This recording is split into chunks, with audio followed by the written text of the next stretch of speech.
Long tali lang ang pinaka-importante dito malaman natin sa barko. Bowline, timber heads, club heads.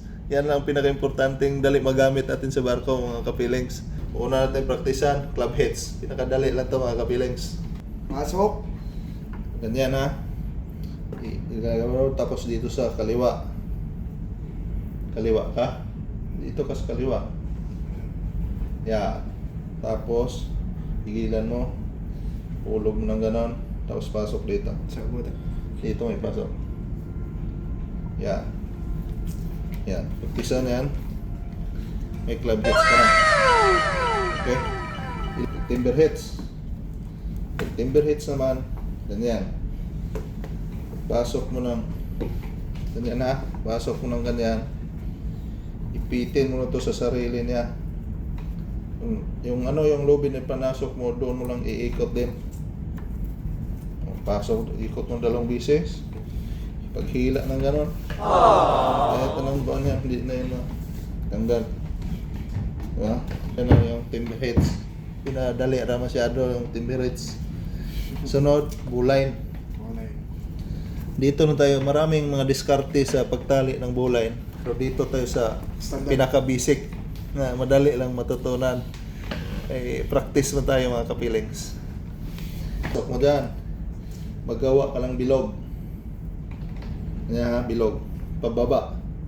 Lahat pababa ha. Pag bilog mo sa baba. Baba, mabaw yung sa'yo. Yan, ganyan. Pasok mo sa baba pa rin, lalim. Pagkatapos, hila, lalim. Pasok mo dito sa dito ha, lalim. Pasok mo ulit. Pasok mo. Dito ha. Yan o. Hila. Yan na yung bulay mo. Okay? Mga viewers, mga klaro. Pasok mo dito ka sa kaliwa. Pasok sa kaliwa. Papunta sa kanan. Pigilan mo lang to. So pa ipasok mo sa galing dito. May club heads ka na. Lock mo lang. Kwarta na. Timber heads. Timber heads naman. Ano yung timber heads? Pasok mo lang gano'n. Pasok mo sa mabaw. Kunin mo sa ilalim. Iikot mo lang kung saan yung lubid na pinasok mo. Dalawang ikot. Paghila. Yan na yan. Yan ang timber heads.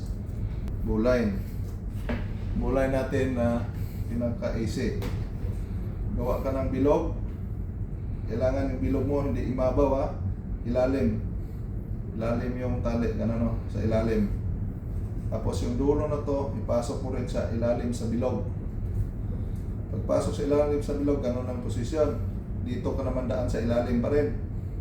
O, pailalim ka dito. Pero ilalim dito, ipasok mo sa bilog. Pasok sa bilog, hilain mo to itong dito sa likod. Nakabulayin ka na. Diba? Yan ang forma ng bulayin. Okay? Ngayon si Kadit na naman nasubukan sa 3 tali na to kung natutunan na No. Ngayon si Kadit naman ang titira. Club heads. Club heads. Sa kaliwa, pigilan mo lang. Yun. Very good. O, diba? Mabilis matuto. Madali lang. Magaling si Buson magturo. Lock lang natin. Lock lang. O, yan, okay na. Matira na dyan. Okay. Marunong ka na sa club heads. So, ayan, timber heads. Ikot mo lang. Doon mo iikot sa saan yung lubid ng pinasok mo. Yan. Paghila, may timber heads ka na. Di ba? Very good.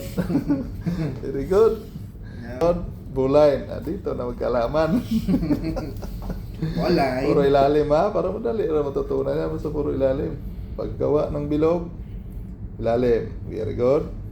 Pasok sa ilalim. Idan sa ilalim, huwag sa imabaw, sa ilalim. Pagbalik, ipasok sa bilog. O, pagbira, may bulayin ka na. O, di ba? Ang bilis ng matuto. Basta makinig lang. Okay, salamat sa feelings. Natutunan ko ni Kabit.